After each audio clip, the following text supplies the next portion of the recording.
ပဲဘာလို့ဒီဥစ္စာရှမ်းတော့တော်သားရဲ့ဟိုနိုင်ရွေးရင်ပြုတ်လိုက်ဒါမြေဦးဖြစ်ပါတယ်မြေဦးနဲ့မာသာကြီးကတုံးလို့ရှိရင်သူတုံးနေကြရဲ့သူရှမ်းလာချင်းကတင်လာတော့မုံမြင်လား အတာဗီဒီရဲ့ဥရတော့နှစ်ကောက်တော့ထုတ် စောအောင်တုံးနေတော့နော် spice တွေအများကြီးစားပေးရတယ်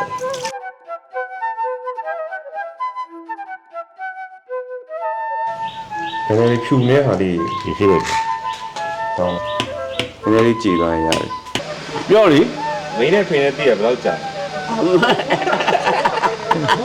ရုံးနေရတာရတာရှိရှင်းလေးချက်စားတယ်ဟုတ်ဘူးပိုစတာပုံစံမျိုး spice အစုံလေးနဲ့အနမ်းလေးပါပြီဒါဆိုတော့အခုဆိုရင်ရေးဆေးပြီးသားမုံရင်းရှိရယ်ပြီးသွားရင်ကျွန်တော်ဖြည်းဖြည်းချင်းဒီထဲကိုထည့်အခု တညက်ခဲပါဝိုင်း တန်းကြီးဒီတော့ထည့်လိုက်တော့ သူများလက်ချက်ထားရတော့ကြည့်လိုက်နဲ့ဟိုလည်းပါတယ်စက်တုံမိတ်လည်းပါတယ်လို့ပေါ့နော်မန်ကယ်ဆိုဗျာ pressure cooker ဆိုလို့ရှိရင်ပိုကောင်းတယ် pressure cooker နဲ့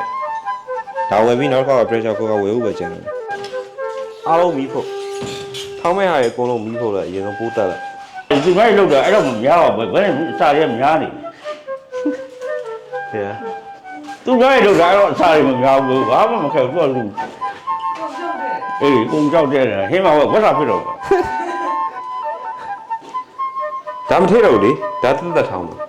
အပြင်မှာစားဘူးလား ပြင်မစားဘူးလေဒီကောင်ပြုတ်လာများပြီးတော့ကြုံသွားတဲ့အချိန်ကျအောက်ဆင်းသွားလိမ့်မယ်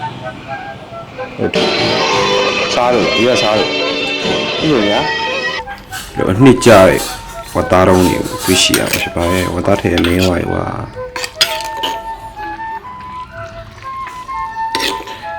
စောင်းရမ်းနှစ်ကြပါလေ